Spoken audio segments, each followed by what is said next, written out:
আজ মহালয়া, আর এই মহালয়ার দিন পুজো কমিটির হাতে তুলে দেওয়া হলো সরকারি অনুদানের চেক।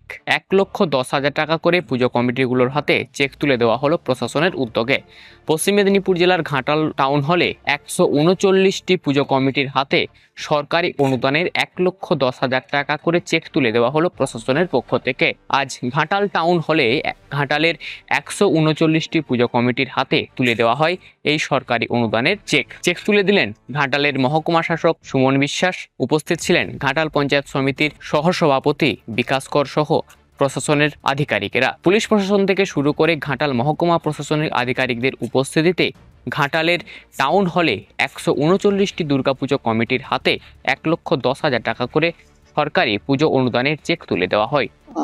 পুজো কমিটিগুলি সরকারি অনুদান প্রাপ্ত যে পুজো কমিটিগুলি আছে, অর্থাৎ যেগুলি পারমিশন নিয়ে পুজো করা হয়, সেই পুজো কমিটিগুলির হাতে আজকে ঘাটাল থানার যে 139টি পুজো আছে অনুমোদন প্রাপ্ত, সেই কমিটিগুলির হাতে চেক তুলে দেওয়া হলো। মাননীয় মুখ্যমন্ত্রীর এই আর্থিক সহযোগিতা করছেন প্রতিটা পুজো কমিটিকে 1,10,000 টাকা করে।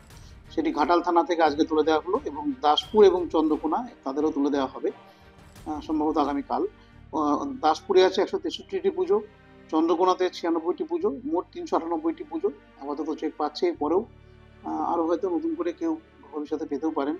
তো মোট আপাতত 398টি পুজো, অর্থাৎ প্রায় 400টি পুজো এই 1,10,000 টাকা করে অনুদান পাচ্ছে সরকারি নিয়মে মেনে তাদের পুজো করার জন্য। আর যার কারণে খুশি পুজো কমিটির প্রত্যেক সদস্যরা। ঘাটালের টাউন হলে 139টি দুর্গাপুজো কমিটির হাতে তুলে দেওয়া হয় এই সরকারি অনুদানের চেক।